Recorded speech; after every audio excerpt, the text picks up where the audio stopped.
I'm thinking, say, for ethical or religious reasons. Say somebody doesn't want to take chemo. Say somebody doesn't want their child to have an immunization shot or doesn't want to have a blood transfusion.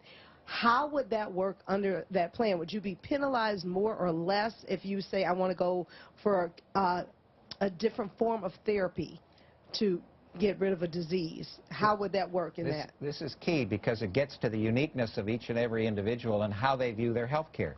You may want a plan that allows one thing and not another. You may want a plan that allows this type of hospital to care for you or this type of facility to care for you or this doctor to be on the plan or another doctor to be on the plan or another provider, alternative provider.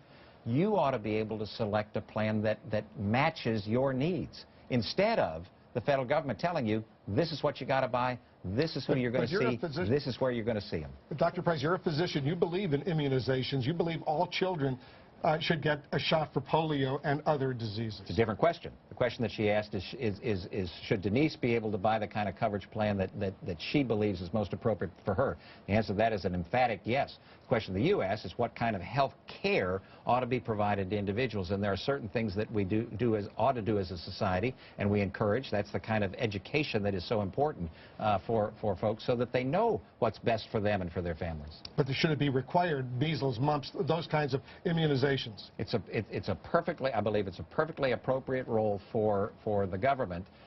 This happens by and large at state government level because they're the ones that have the public health responsibility to determine whether or not immunizations are required for a community population, whether it's growing kids or the like, or if there's an outbreak of a particular infectious disease, whether or not an immunization ought to be required or be able to be utilized.